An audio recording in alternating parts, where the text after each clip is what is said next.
श्री शुभम भाटी 10 लाख रुपए का demo check देकर सम्मानित किया जाता है। आपको सभी लाभार्थियों के लिए जोरदार का स्मार्टफोन देकर सम्मानित किया जाता है। शिक्षा के क्षेत्र में एक नई ज्योति कुमारी पारुल रानी, आपको टैबलेट देकर सम्मानित किया जाता है। एक कदम आगे शिक्षा के क्षेत्र में। आदित्य सिंघल, भारत माता की वंदे। मुजफ्फरनगर के इस मीरापुर विधानसभा क्षेत्र में यहां की विकास की परियोजनाओं के लोकार्पण और शिलान्यास के साथ ही रोजगार मेला, ऋण मेला और स्वामी विवेकानंद युवा सशक्तिकरण योजना के अंतर्गत टैबलेट और स्मार्टफोन वितरण के आज के इस कार्यक्रम में मंच पर उपस्थित उत्तर प्रदेश सरकार में मंत्रिमंडल के मेरे सहयोगी श्री अनिल कुमार जी, श्री कपिल देव अग्रवाल जी, प्रभारी मंत्री श्री सोमेंद्र तोमर जी, प्रदेश सरकार के राज्य मंत्री श्री केपी मलिक जी, भारतीय जनता पार्टी के क्षेत्रीय अध्यक्ष श्री सत्येंद्र सिसोदिया जी, प्रदेश उपाध्यक्ष और विधान परिषद सदस्य श्री मोहित बेनीवाल जी, लोकप्रिय सांसद श्री चंदन चौहान जी,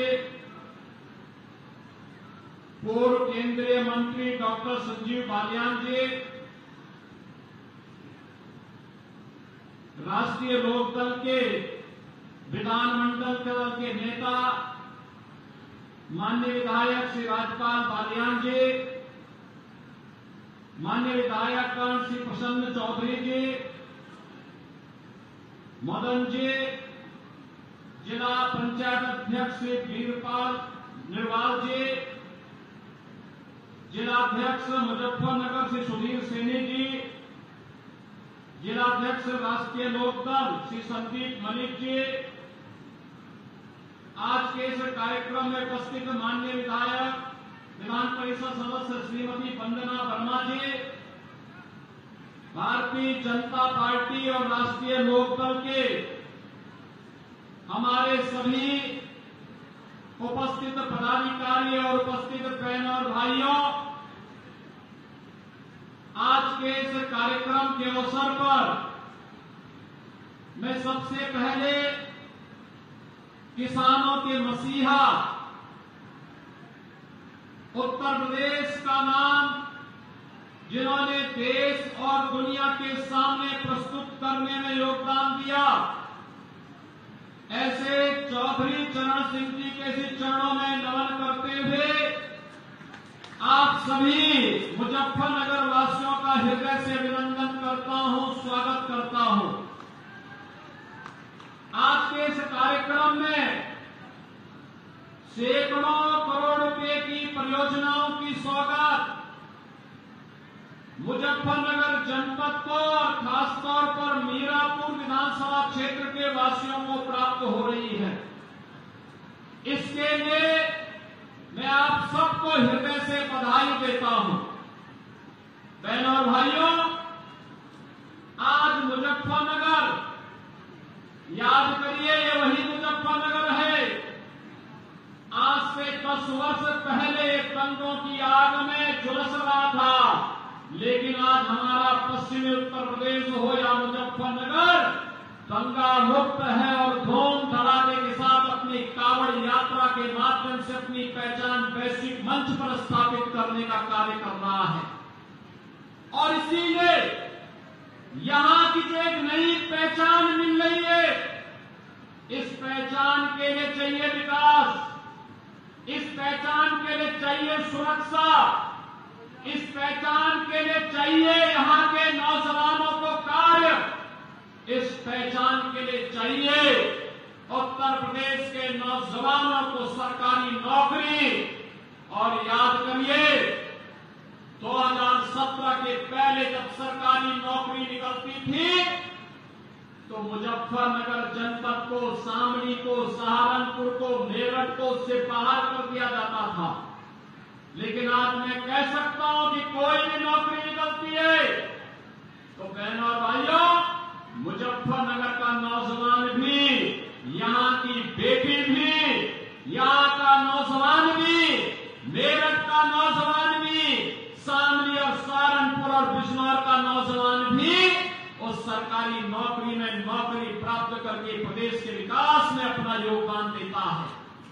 बहनों भाइयों, हमने 2 वर्ष का लक्ष्य रखा है।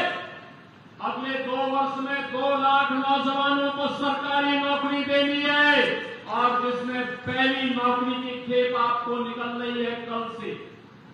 याद करिए, कल 23 को, 24 को, 25 अगस्त को, फिर 30 और 31 अगस्त को हम लोग 60,000 से अधिक पुलिस कार्मिकों की भर्ती करने जा रहे हैं। और मैं आप सभी नौजवानों से कहूंगा, इस भर्ती की प्रक्रिया में भाग लीजिए। कोई माई का लाल आपकी योग्यता पर प्रश्न नहीं खड़ा कर पाएगा। अगर किसी ने खड़ा किया तो उसके लिए उत्तर प्रदेश सरकार ने जेल के रास्ते खोले हुए हैं। जो नौजवानों के भविष्य के साथ खिलवाड़ करेगा उसकी संपत्ति को जब्त करेंगे और उस संपत्ति को गरीबों में बांटने का कार्य भी करने का कार्य हमारी सरकार करने जा रही है।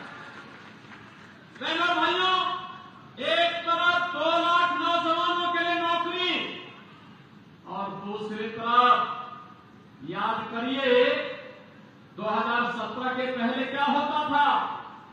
2017 के पहले दंगे होते थे, गुंडागर्दी होती थी, न बेटी सुरक्षित थी, न व्यापारी का सम्मान था, न अन्नदाता किसान को योजना का लाभ मिलता था, न किसी प्रकार की कोई योजना का लाभ मिल पाता था। आज तो मैं कह सकता हूं, जब मैं आपके पास आया हूं तो आज मैं घोषणा करने की स्थिति में हूं कि बेटी भी सुरक्षित रहेगी, व्यापारी का सम्मान भी होगा, अन्नदाता किसान को सिर माथे पर बिठा करके उसको शासन की योजना का लाभ भी मिलेगा और मोराना चीनी मिल को सुंदरीकरण, विस्तारीकरण की योजना के साथ जोड़ने के लिए, आपको आश्वस्त करने के लिए भी आज मैं आपके पास आया हूं। हमने पैसा रख दिया है, ऐसे ही जैसे हम लोगों ने यहां की अन्य चीनी मिलों के लिए ठोस कार्य योजना बनाकर के हम लोग आगे बढ़े थे। बहनों भाइयों, जो कार्य हमारी सरकार ने छपरौली में किया, जो कार्य हम लोगों ने नसीमाबाद में किया, वही कार्य मोराना के लिए लेकर के आए हैं हम लोग। और मोराना में भी एक बेहतरीन चीनी मिल हम आपको देकर के यहाँ के अन्नदाता किसान को समय पे उसके गन्ना मूल्य का भुगतान हो सके, यह सुनिश्चित करने की योजना बना रहे हैं। बहनों भाइयों, कहने की आवश्यकता नहीं, ये बहुत कम क्षेत्रों को सौभाग्य मिलता है कि वे अपने पौराणिक स्थलों के साथ जुड़ सके। याद करिए 2017 के पहले समाजवादी पार्टी की सरकार थी, तब यहां दंगे होते थे, गुंडागर्दी होती थी, पहचान का संकट था। आज पहचान का संकट नहीं है। आज तो गुड़ की मिठास मुजफ्फरनगर के माध्यम से दुनिया के बाजारों में देखने को मिल रही है। लेकिन साथ साथ सुख तीर्थ विकास परिषद के माध्यम से आपकी पहचान को वैश्विक मंच पर ले जाने के लिए और मां गंगा की धारा को सुख तीर्थ में फिर से लाने का कार्य हमारी सरकार ने किया है, डबल इंजन की सरकार ने किया है। आज तो मोदी जी के नेतृत्व में भारत दुनिया की एक ताकत बन रहा है, सुरक्षा का बेहतर माहौल मिल रहा है, कांवड़ यात्रा भी चल रही है, सुरक्षा का कोई इश्यू नहीं है, पर्व और त्योहार शांतिपूर्ण तरीके से मनाए जा रहे हैं। लेकिन मैं पूछना चाहता हूं, जिन लोगों ने झूठ बोल करके आपके सामने आकर के तमाम बातें कही थी, 1 लाख रुपए का बॉन्ड भरवाया था, क्या हुआ उस 1 लाख रुपए का? मैं पूछना चाहता हूं, मैं तो आज ये अनिल कुमार, सोमेंद्र तोमर और कपिल देव अग्रवाल जी ने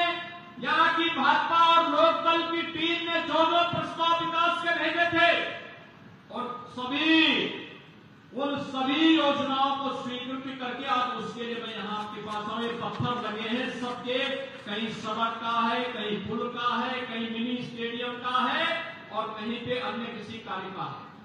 उसके लिए हम तो पैसा लेके आए हैं, हम विकास लेकर के आए हैं, सुरक्षा का बॉर्डर देने के लिए आए हैं, हमने दिया है तो हम कह रहे हैं। लेकिन समाजवादी पार्टी का मॉडल क्या है? ये उनका मॉडल वही है जो मुजफ्फरपुर, जो आपने अभी कन्नौज में नवाब ब्रांड देखा है, वो देखा नहीं उनके पार्टी का एक नेता कैसे वहां पर वहां की बेटी के साथ किस प्रकार का व्यवहार कर रहा है, कैसे वहां उनकी पार्टी का नेता मोइन खान अयोध्या में एक निषाद बेटी के साथ किस प्रकार का व्यवहार करता है, और कैसे इनके द्वारा लखनऊ में, इनके नेताओं के द्वारा लखनऊ में एक बेटी के साथ दुर्व्यवहार करने का दुस्साहस किया जाता है। और जब उस पर कार्रवाई होती है तो समाजवादी पार्टी के मुखिया बड़ी बेशर्मी के साथ उन दुष्कर्मियों के साथ खड़े होते हुए दिखाई देते हैं। बहनों और भाइयों, जो समाज अपनी बेटी और अपनी बहनों की रक्षा नहीं कर सकता उसका कोई भविष्य नहीं होता है।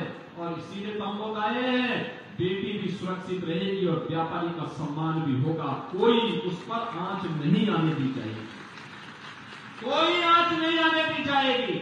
और मैंने जो पहले भी कहा था कि बेटी की सुरक्षा के साथ कोई खिलवाड़ करेगा तो अगले चौराहे पर उसका इंतजार कोई यमराज ही कर रहा होगा, उसके अलावा कोई उसका दूसरा चारा नहीं होगा।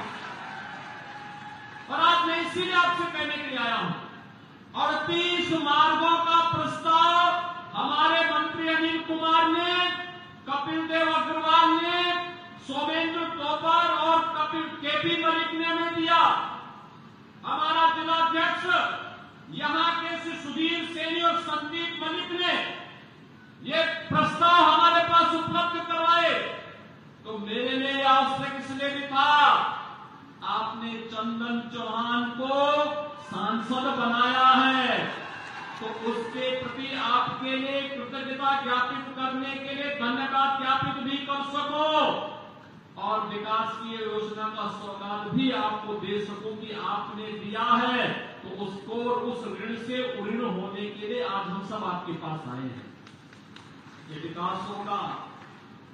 यहां के लिए एक मिनी स्टेडियम भी हम बनाने जा रहे हैं। हमारा नौजवान, आज आप देख रहे होंगे, हमने पारुल चौधरी को डिप्टी एसपी की सीधी नौकरी दी है ना, क्योंकि उन्होंने कॉमनवेल्थ गेम्स में भारत के लिए गोल्ड मेडल जीता। लेकिन हमारे नौजवानों के पास ऊर्जा है, प्रतिभा है, उसके लिए इस प्रकार का प्लेटफॉर्म चाहिए, प्लेटफॉर्म के लिए स्टेडियम चाहिए, खेल के मैदान चाहिए। और आज हम मीरापुर विधानसभा क्षेत्र को भी एक स्टेडियम देने जा रहे हैं, उसका शिलान्यास भी आज यहां पे होने वाला है।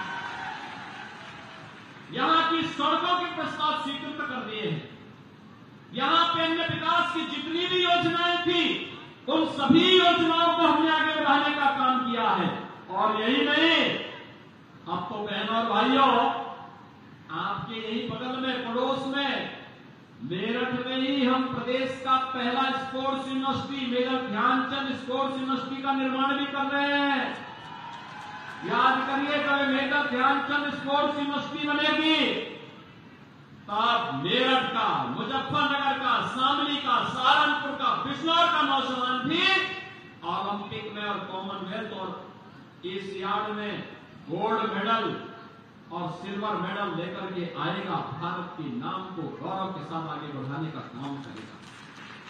हमने अब तक 500 खिलाड़ियों को सरकारी नौकरी दी है।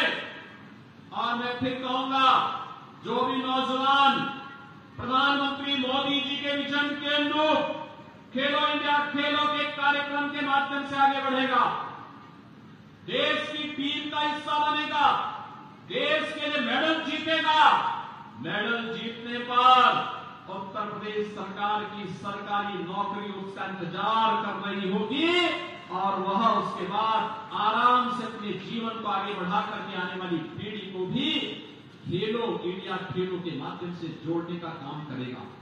आज हम इन कार्यक्रमों को तेजी के साथ आगे बढ़ाने का कार्य कर रहे हैं। आज यहां पर तमाम उन योजनाओं की भी सौगात हम देने के लिए आए हैं, जिन योजनाओं के लिए वर्षों से आपकी तमन्ना थी। मां मीरापुर के कासिमपुर खोला में हम लोगों ने धनराशि दे दी है आपको मिनी स्टेडियम के लिए। आज उसका भी यहाँ पे शिलान्यास हो रहा है और मैंने मौलाना शुगर मिल के विस्तारीकरण के लिए भी आपको बता दिया है कि यहाँ पर हम उसके लिए भी धनराशि उपलब्ध करवाने जा रहे हैं। इसके अलावा यहाँ पर पर्यटन की जो ढेर सारी संभावनाएं थी, पर्यटन की दृष्टि यहाँ पर सुख तीर्थ के विकास के लिए गंगा जी की अविरल धारा को जानसठ तहसील में सुख तीर्थ घाट तक ले जाने के लिए प्रदेश सरकार ने जहां कार्यक्रम किया है, वहीं स्वामी कल्याण देव जी महाराज के उस शिक्षा के उस बृहद अभियान को जिन्होंने मुजफ्फरनगर की धरती से देश के अंदर फैलाने का काम किया था, इस अभियान के साथ सरकार आपको जोड़ने के लिए आज यहां पर आई है। बहनों और भाइयों, हमारे पास एक बृहद कार्य योजना है, विकास की भी, सुरक्षा की भी, रोजगार की भी, स्वावलंबन की भी, और उसका एक नमूना आपने यहां पर देखा होगा। मैं बार बार कहता हूं उत्तर प्रदेश इस बारे में सौभाग्यशाली है कि उत्तर प्रदेश के पास देश का सबसे अच्छा, सबसे ज्यादा युवा है और उत्तर प्रदेश देश का सबसे युवा राज्य भी है, क्योंकि सबसे अधिक युवा हमारे पास है। इस युवा ऊर्जा का लाभ हमें लेना है प्रदेश के विकास के लिए। इसके लिए यहां पे रोजगार का सृजन करना, ये रोजगार मेला जो कंपनियां आई है, 50 से अधिक कंपनियां आई है, 5000 से अधिक नौजवानों को मैं देख रहा था, उन नौजवानों के चेहरे पर एक खुशी थी। किसी ने ITI कर रखा है, किसी ने पॉलिटेक्निक किया है, किसी ने कोई डिग्री ली है और वह चाहता है कि उसके गांव में, उसके जनपद में उसको नौकरी मिले। व्यावसायिक शिक्षा विभाग के मंत्री आपके इसी जनपद से कपिल देव अग्रवाल जी, और मैं धन्यवाद दूंगा व्यावसायिक शिक्षा विभाग को। इन्होंने 150 ITI वर्ल्ड क्लास की बनाने का कार्य प्रारंभ किया और लगभग वे पूरे हो गए हैं। यानी उन ITI के जिस स्टेट में कोई नौजवान सर्टिफिकेट लेगा, उसके लिए नौकरी की कमी नहीं होने वाली है। कंपनियां जैसे वह पास आउट होगा तत्काल उसको नौकरी के लिए भी अपने साथ आवश्यक कर देगी। और मैं धन्यवाद दूंगा श्री जयंत चौधरी जी को, जो केंद्रीय मंत्री हैं, वे अभी लखनऊ आए थे, राष्ट्रीय लोकदल के सभी जनप्रतिनिधि साथ में थे। उन्होंने कहा कि 150 ITI को आप लोग कर रहे हैं, शेष 150 ITI को आप भेजे, मैं भारत सरकार से अपने विभाग से पैसा देकर के उनको भी मैं वर्ल्ड क्लास ITI के रूप में आगे बढ़ाने का काम करता हूं। बहनों और भाइयों, इन ITI से निकले हुए नौजवान न केवल उत्तर प्रदेश के विकास के लिए, बल्कि प्रधानमंत्री मोदी जी के विकसित भारत के सपने को साकार करने में अपना योगदान देंगे और ये कार्य लगातार आगे बढ़ाने का काम हो रहा है। याद करिए, पहले उत्तर प्रदेश में कोई आना नहीं चाहता, जो यहां के थे वो भागते थे। किराना तो आपके सामने उदाहरण है, किराना से पलायन हो रहा था, कांधला से पलायन हो रहा था। आज उत्तर प्रदेश से पलायन नहीं होता है, उद्योग यहां से भागते नहीं है। आज तो उत्तर प्रदेश में उद्योग लगते हैं, नए नए निवेश हो रहे हैं, नया नया इंफ्रास्ट्रक्चर बन रहा है। आपके लिए जेवर में भी इंटरनेशनल एयरपोर्ट बन रहा है और सहारनपुर में भी एक एयरपोर्ट का निर्माण का कार्य युद्ध स्तर पर आगे बढ़ रहा है। आपके लिए हाईवे का एक बेहतरीन नेटवर्क बन रहा है। विकास की कार्य योजना को तेजी के साथ आगे बढ़ाने का कार्य किया जा रहा है। और मैं भी देख करके आया, भगवंत इंस्टीट्यूट ऑफ इंजीनियरिंग को देख रहा था मैं, किस क्षेत्र में, ग्रामीण क्षेत्र में कितना बेहतरीन इंफ्रास्ट्रक्चर खड़ा करके टेक्नोलॉजी का, मैनेजमेंट का, प्रबंधन का इतना अच्छा केंद्र विकसित करने का काम यहां पर किया गया है। मुझे लगता है ये हमारी एक वर्तमान को बेहतर बनाने की दिशा में उठाए गए कदम का हिस्सा है। और इसीलिए आज के इस अवसर पर जब हम लोग यहां पर एकत्र हुए हैं, मैं यहां के सभी अन्नदाता किसानों को प्रधानमंत्री मोदी जी ने जो बात कही, बहनों और भाइयों, जो लोग बांटने का काम कर रहे हैं, ये लोग देश की तो नुकसान कर ही रहे हैं, ये दंगों की आग में फिर से झोंकने का काम करना चाहते हैं। हम लोगों का संकल्प होना चाहिए, हम फिर से दंगों की आंच को अपने आसपास न पकड़ने दें, किसी भी दंगाई को सिर उठाने का अवसर न दें, किसी को अराजकता फैलाने की छूट न दें, बेटी और व्यापारी की सुरक्षा में सेंध लगाने की छूट न दें, अन्नदाता किसान को कमजोर करने की साजिश का हिस्सा जो लोग भी उसका हिस्सा बनना चाहते हैं, हम लोगों का उसके साथ कोई संबंध नहीं होना चाहिए। मोदी जी ने कहा देश के अंदर 4 ही जातियां हैं, वह है गरीब की, युवा है, अन्नदाता किसान है और महिला है। इन चारों का सशक्तिकरण हो जाए तो भारत को दुनिया की सबसे बड़ी ताकत बनने में कोई ताकत रोक नहीं सकती है। और आज उसी को जोड़ने के लिए मैं आपके पास आया हूं, आपसे कहने के लिए कि सरकार आपके साथ खड़ी है। ये डबल इंजन की सरकार आपकी आकांक्षाओं की पूर्ति के लिए पूरी प्रतिबद्धता के साथ कार्य कर रही है। ये जो मंच पर बैठे हुए जनप्रतिनिधि और पदाधिकारी है, ये आपके अपेक्षाओं को नई उड़ान देने के लिए आपका पंख बनकर के कार्य करने को तैयार है, लेकिन आपका आशीर्वाद इसके लिए चाहिए। और इसके लिए मैं आपको कहने के लिए आया हूं, जो लोग आपको झूठे आश्वासन देकर के जाति विस्मरण करके अराजकता की भट्टी में फिर से झोंकने के लिए आपके पास आए हैं, इन लोगों से सावधान रहने की आवश्यकता है। ये लोग आपको जाति के नाम पर बांटेंगे, तमाम बातों के आधार पर बांटेंगे, लेकिन जब किसी बेटी की सुरक्षा पर खतरा आएगा तो लोग दुष्कर्मियों के साथ खड़े होते हुए दिखाई देंगे। हमें ऐसे लोगों को कतई स्वीकार नहीं करना है, जो हमारे विकास में बाधक हो, सुरक्षा में के लिए खतरा पैदा होते हो, जो किसान अन्नदाता किसान के बेहतर भविष्य में बाधक हो, ऐसे लोगों को हम कतई आगे न बढ़ने दें। आज जिन नौजवानों को यहां नियुक्ति पत्र प्राप्त हो रहा है, ऐसे 5000 नौजवान, ये तो एक शुरुआत है। हमने कहा है हर तीसरे महीने इस प्रकार के रोजगार मेले लगने चाहिए। हमारी सरकार ने एक और निर्णय लिया है, और वह निर्णय है 10 लाख नई एमएसएमई यूनिट लगाने के लिए पहले चरण में 5 लाख, दूसरे चरण में 10 लाख रुपए का लोन ब्याज से मुक्त देने की व्यवस्था किसी भी नौजवान को देने के लिए बृहद कार्यक्रम को आगे बढ़ाना। युवा उद्यमी, मुख्यमंत्री युवा उद्यमी के माध्यम से इस कार्यक्रम को आगे बढ़ाने जा रहे हैं। और मैं मुजफ्फरनगर के युवाओं का आह्वान करूंगा, वे शुरुआत करें। आपके पास स्किल है, आपके पास कार्य करने का एक तजुर्बा है, आपके पास एक अनुभव है, उसका लाभ आप वर्तमान को दीजिए। हमारा युवा उस प्रतिभा से भरपूर है, ऊर्जा से भरपूर है, उस ऊर्जा का लाभ देंगे तो 10 लाख यूनिट 50 लाख नौजवानों के लिए रोजगार की संभावना आसानी से दे सकते हैं। 50 लाख नौजवानों के लिए आप देश के नौजवानों को अपने यहां नौकरी देने की सामर्थ्य विकसित कर सकते हैं, और उत्तर प्रदेश को इस दिशा में आगे बढ़ना होगा। आज आपकी कनेक्टिविटी दिल्ली से सहारनपुर के लिए, दिल्ली से मुजफ्फरनगर शामली के लिए, यहां से गंगा एक्सप्रेस वे के माध्यम से, मेरठ से गंगा एक्सप्रेस वे के माध्यम से कानपुर और प्रयागराज को जोड़ने के लिए, लखनऊ को जोड़ने के लिए और बेहतरीन कनेक्टिविटी के लिए जो कार्य किए जा रहे हैं, ये सब आपके सामने है। इन योजनाओं का लाभ आपको प्राप्त हो, इस विश्वास के साथ आज मैं आपके बीच स्वयं आया हूं, आपका आह्वान करने के लिए, भविष्य की इन चिंताओं से आपको आगाह करने के लिए, आपको इस बात के लिए आश्वस्त करने के लिए कि आप विकास और सुरक्षा के इस बेहतरीन मॉडल को आगे बढ़ाने के लिए अपना आशीर्वाद दीजिए। हमारी टीम आपके साथ कदम से कदम मिलाकर के चलने को तैयार है।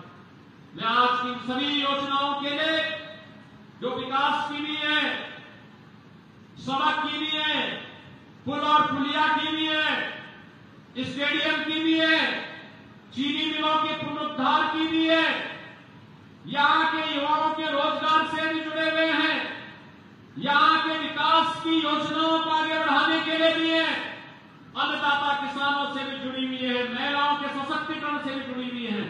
इन सभी योजनाओं के लिए यहाँ के सांसद श्री चंदन चौहान जी को, जो मंत्रीगण है जिन्होंने प्रयास किया है, श्री अनिल कुमार जी, कपिल देव अग्रवाल जी, श्री सोमेंद्र तोमर जी, केपी मलिक जी, जितने भी हमारे यहाँ स्थानीय विधायकगण हैं, पूर्व विधायक हैं, पदाधिकारी हैं, इन सबको हृदय से धन्यवाद देता हूं इस पहल के लिए। आप सबको बधाई देता हूं और विश्वास व्यक्त करता हूं कि विकास और सुरक्षा के लिए आपका आशीर्वाद नए भारत के नए उत्तर प्रदेश को इसी प्रकार से प्राप्त होगा। एक बार फिर से आप सबको मैं इन सभी योजनाओं की सौगात की शुभकामना और बधाई देते हुए, श्री कृष्ण जन्माष्टमी आ रही है, अभी 26 और 27 को श्री कृष्ण जन्माष्टमी है। जन्माष्टमी का आनंद लें, पर्व और त्योहार को शांतिपूर्ण तरीके से मनाएंगे इस विश्वास के साथ। आप सबको मेरी हार्दिक बधाई, धन्यवाद। जय हिंद, जय जय श्री राम।